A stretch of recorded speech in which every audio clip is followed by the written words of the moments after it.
There is a road in India that no longer exists. It was swallowed by time, by jungle, by the silence that comes after a very long scream. But in the early 19th century, that road stretched from Delhi toward the southern plains, and thousands of travelers walked it each year. Merchants, pilgrims, families moving between cities for weddings and funerals and the ordinary business of living. Some of those travelers never arrived. They simply vanished. No bodies, no witnesses, no blood on the road, just absence. And for decades, no one could explain why. Tonight, we are not telling one story. We are telling five criminal empires that rose in different corners of the world during the same dark century, the 19th, a century of revolutions and empires and industrial fire. And in the shadows of all that progress, these organizations grew. They strangled, they slashed, they controlled, they became, in their own territories, more powerful than the governments meant to contain them. This is the story of the 5 most notorious criminal organizations of the 19th century, and it begins in the dust and heat of the Indian subcontinent, with a word that would eventually enter every language on earth. Thug. The word comes from the Hindi thag, meaning deceiver, and deception was the art these men perfected over centuries. The Thuggee, as they came to be known, were not a gang in the way we understand the term today. According to historical records, they were something closer to a vast, decentralized network of criminal bands that traversed India's highways, targeting travelers with a method so refined it required almost no weapons at all. Their technique was terrifyingly simple. A group of thugs, sometimes as many as a dozen, would approach a party of travelers on the road. They would be friendly, charming, even. They carried no visible weapons. They spoke the local dialect. They offered companionship for the journey, safety in numbers, and over the course of hours or even days, they would walk alongside their victims, sharing meals, sharing stories, earning trust. Then, at a pre-arranged signal, often a seemingly innocent phrase like "tumbakulao," meaning bring the tobacco, they would strike. Each member had a specific role. Some held the victim's hands, some held the feet, and one, the designated strangler, would loop a rumal, a cloth or handkerchief, around the victim's throat and pull it tight. Death came quickly, silently, without blood, without evidence. The bodies were buried with extraordinary care. According to accounts documented by British colonial administrators, the thugs carried special tools for digging graves and reportedly broke the joints of their victims to make the bodies fit into smaller spaces. They stripped the dead of all valuables, and then they moved on to the next group of travelers on the next road. How long had this been happening? That is one of the great unanswered questions. The earliest generally accepted reference to organized groups matching this description dates to around 1356 in the chronicle of the historian Ziauddin Barani, who recorded that the Sultan of Delhi had deported 1,000 arrested thags from the capital. But some scholars believe the practice existed long before that. The thugs themselves, according to confessions gathered in the 1830s, claimed ancient origins. Many described their practice as a sacred duty to the Hindu goddess Kali. They believed, or so they told their interrogators, that they were performing a cosmic service, that each killing was an offering that prevented the goddess from destroying all of humanity. But here is where the story becomes more complicated, as it always does.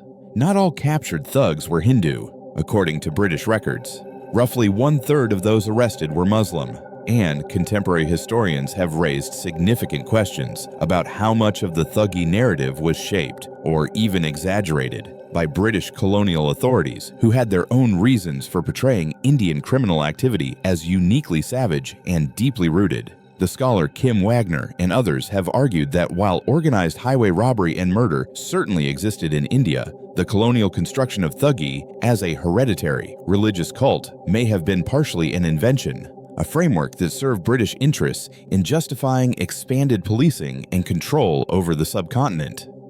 What is not in dispute is what happened next. In the 1830s, a British officer named William Henry Sleeman launched one of the most aggressive criminal suppression campaigns in colonial history. He used informants, often thugs, who had been promised leniency in exchange for testimony. To map the networks, he developed profiles.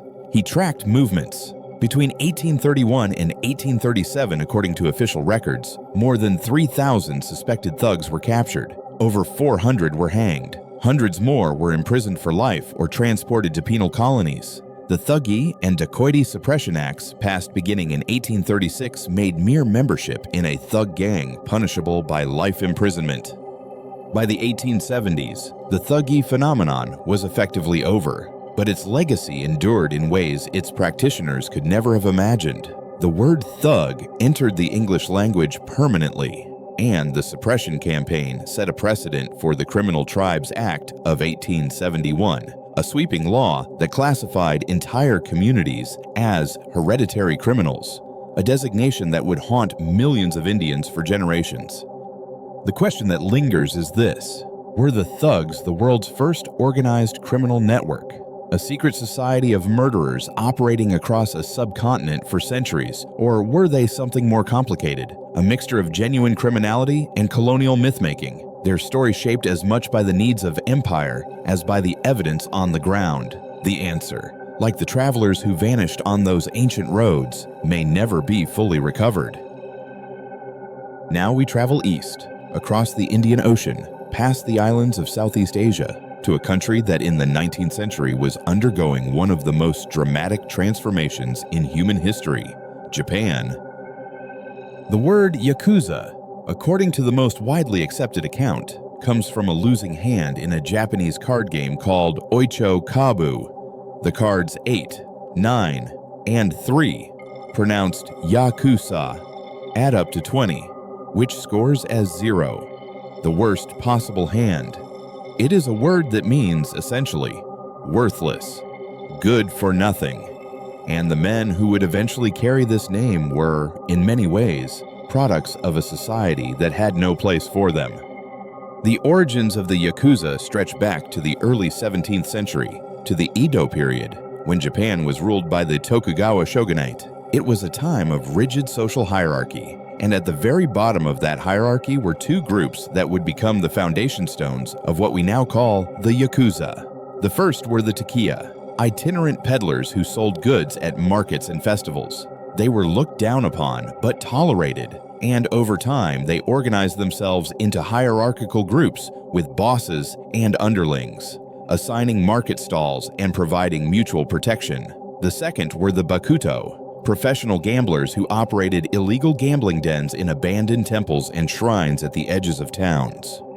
The bakuto were regarded with even greater disdain than the peddlers, and it is from their world that many of the Yakuza's most enduring traditions emerged, including the practice of full-body tattooing and the ritual of yubitsume, the cutting off of a finger joint as penance for failure or disobedience. But it was in the 19th century that the Yakuza began to take the shape we would recognize today, as Japan entered the Meiji era in 1868 and began its rapid modernization. The old social order crumbled, samurai lost their status, feudal structures dissolved, and in the chaos of that transition, the gambling dens and market gangs evolved into something more organized, more ambitious, and more dangerous.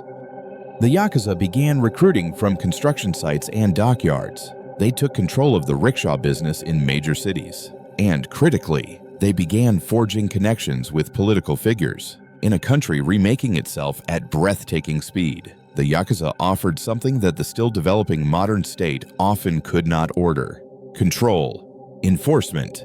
Local politicians discovered that these organized gangs could deliver votes, suppress labor unrest, and intimidate opponents.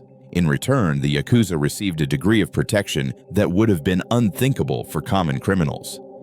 The most famous Yakuza figure of the 19th century is Shimizu Jirocho, who lived from 1820 to 1893 and became a folk hero whose life was depicted in 16 films between 1911 and 1940. Jirocho was a gambler, a gang boss, and by many accounts a murderer, but he was also, according to the legends that grew around him, a man who protected the weak and stood up to corrupt officials. This duality, the criminal who is also, somehow, an honorable man, would become central to the Yakuza's self-image and to their remarkable staying power in Japanese society. According to some estimates, approximately 60% of Yakuza members historically came from the Burakumin, descendants of a feudal outcast class whose recorded history of discrimination stretches back to the 11th century. Another 30%, according to a speech by a former officer of Japan's Public Security Intelligence Agency, were Japanese-born Koreans. The Yakuza, in other words, was built from the margins. It was an empire of the excluded, and by the late 19th century, under figures like Toyama Mitsuru, it had evolved into something that blurred the line between organized crime, political movement, and ultranationalist ideology. The Yakuza's relationship with Japanese society remains, to this day, one of the most paradoxical in the history of organized crime. Membership itself has never been strictly illegal. Gang headquarters are often clearly marked, and in moments of national crisis, Yakuza groups have been known to provide disaster relief, as they did after the Kobe earthquake of 1995 and the Tohoku earthquake and tsunami of 2011. They are feared and despised, and yet, in some quarters, they are also respected. How does a criminal organization achieve that kind of status? How does it embed itself so deeply in a society that it becomes, in some perverse way, a part of the social fabric itself? These are questions that the history of the Yakuza raises, but never quite answers. Now we cross the East China Sea to a land of emperors and revolutions, and to a secret society that began, according to the best available evidence, not as a criminal enterprise at all, but as a brotherhood of the desperate poor. The organization known in the West as the Triads traces its origins to the Tiandihui, the Heaven and Earth Society, which, according to research based on Qing Dynasty archives, was founded in Jiangpu County, Fujian Province, in approximately 1761 or 1762. This date is significant because it contradicts the organization's own mythology, which placed its founding much earlier, in the 17th century, and tied it to a noble cause, the overthrow of the Manchu Qing dynasty and the restoration of the Chinese Ming dynasty. The truth, as scholars like Diane Murray have demonstrated through careful analysis of archival materials, appears to be more mundane and, in some ways, more poignant. The Tiandihui was born in one of the poorest regions of southern China, an area where mountains met the sea, where the soil was sandy and infertile, and where a population explosion had pushed the average landholding far below what was needed for basic survival. The society's founders were not political revolutionaries. They were, it seems, poor men seeking mutual protection and economic survival in a world that offered them very little of either. But over the following decades, the Tiandihui spread, and as it spread, it changed. By the early 19th century, the political slogan Fan Qing Fu Ming, meaning overthrow the Qing and restore the Ming, had become central to the society's identity, even though it appears to have been absent from the founding generation's vocabulary. The society multiplied into autonomous lodges across southern China, each independent of the others, united by shared rituals and oaths, but not by any central command. The rituals were elaborate and drew from some of the most beloved works of Chinese literature. New members swore blood oaths modeled on scenes from the Romance of the Three Kingdoms and the Water Margin, epic novels in which sworn brothers fight against corrupt authority. They drank wine mixed with blood. They learned secret hand signals and coded phrases. They created, in effect, a parallel world with its own laws, its own language, and its own system of justice. The 19th century was the Tiandihui's century of fire. The society's members, or members of closely related groups, were involved in some of the most violent upheavals in Chinese history, including the Taiping Rebellion, one of the bloodiest conflicts the world has ever seen. After the Opium Wars, as China's Qing dynasty weakened and poverty deepened, the ranks of the secret societies swelled. Poor peasants joined for survival, displaced workers joined for protection, and increasingly, the societies turned to criminal activities, including robbery, smuggling, piracy, prostitution, and racketeering, to fund both their political aims and their members' livelihoods. The British colonization of Hong Kong in 1842 created a new stage for the society's operations. By the end of the 19th century, according to some estimates, at least 1/3 of Hong Kong's Chinese population was believed to be associated with the Triads in some form. The societies spread with Chinese immigrants to Southeast Asia, to Hawaii, to San Francisco, where the Chi Kung Tong was established in 1853. And it was in this period of expansion and fragmentation that the transformation from secret political society to criminal syndicate accelerated. Without a central authority, without a unifying cause, once the Qing dynasty finally fell, in 1912 the various triad lodges increasingly competed with one another. They fought over territory, over opium routes, over control of docks and markets. The idealism of the founding brotherhood, if it had ever truly existed, gave way to something harder and more pragmatic. What remains remarkable about the Triads is their longevity. From a mutual aid society in a poor corner of 18th century Fujian to a global criminal network operating on every continent, the organization has adapted and survived for more than 2.5 centuries. The question of when exactly the line was crossed, when the Brotherhood became the Mafia, is one that historians continue to debate. Some argue it was always both. Others insist the criminal transformation was a betrayal of the society's original purpose. The truth, perhaps, lies somewhere in between, in the gray space where desperation and ideology and opportunity blur together. We return now to Europe, to the narrow, sun-baked streets of Naples, to a city that in the 19th century was one of the largest and most chaotic in the Western world, a place of staggering wealth and crushing poverty existing side by side, separated by little more than a staircase or an alley. And in those alleys, a criminal organization was taking shape that would outlast empires. The Camorra. The origins of the Camorra are, according to most historians, wrapped in uncertainty. Some accounts trace its roots to Spanish secret societies of the 15th or 16th century, and indeed the word Camorra may derive from the Spanish word for quarrel or fight. Others point to a more local genesis. In the overcrowded cells of the Vicaria prison in Naples, inmates had been forming gangs for protection and control for centuries. By the 18th century, these prison gangs had begun to extend their reach beyond the walls, into the streets and markets of the city.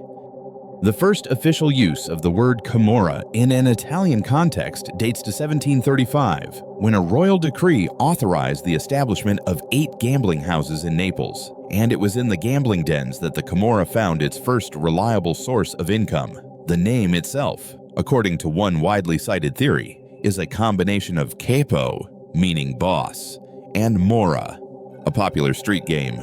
When the game was banned, the men who had controlled it simply shifted to extorting protection money from the gamblers, and from anyone else who could be made to pay.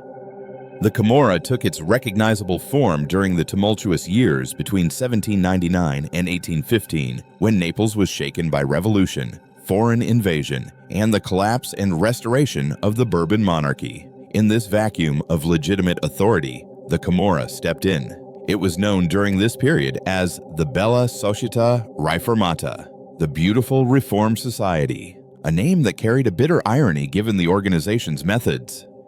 The first official mention of the Camorra as a structured organization dates to 1820, when police records describe a disciplinary meeting, a kind of internal tribunal called the Gran Mama. The organization had, by that point, developed a rigid internal hierarchy with distinct ranks. At the lowest level were the Picciotti d'Onore, above them, the Picciotti di Sgarro, and at the top, the full Camorristi.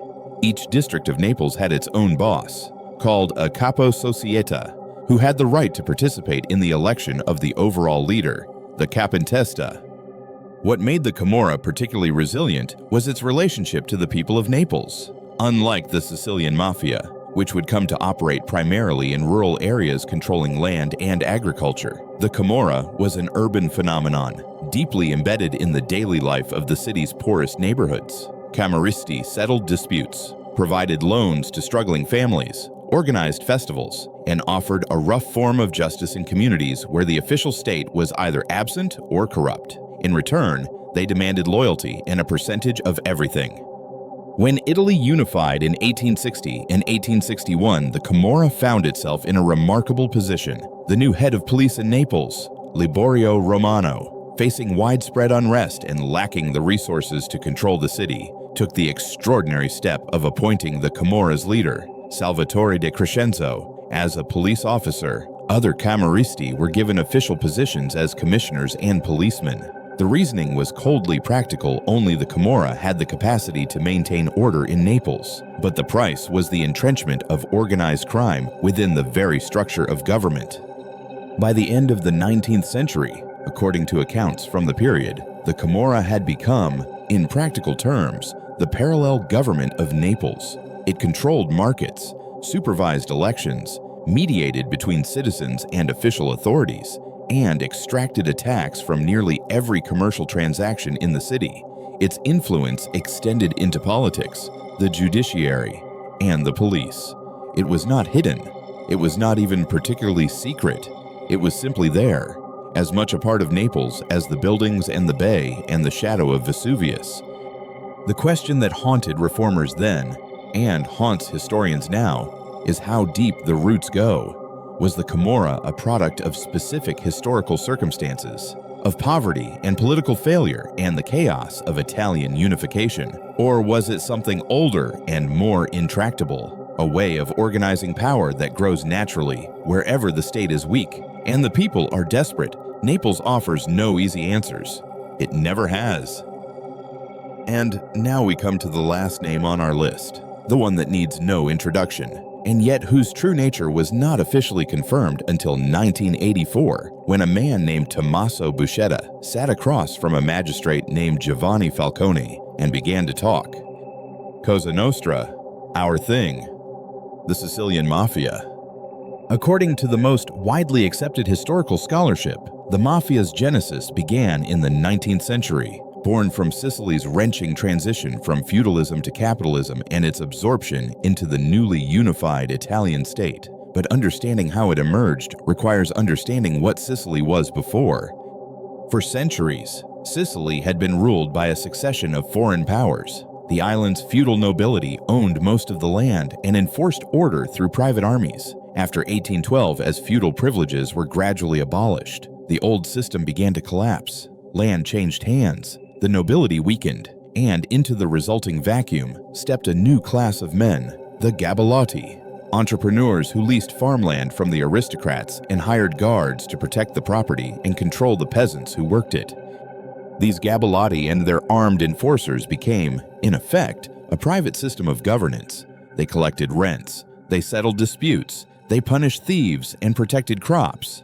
And as their power grew, they turned against the very landlords they were supposed to serve, extorting money in exchange for the protection they provided. This was the seed of the Mafia, not a conspiracy, not a secret society with ancient rituals, but a practical response to a power vacuum, a violence industry, as one 19th century Italian investigator called it, that grew in the space between a dying feudal order and a modern state that had not yet arrived.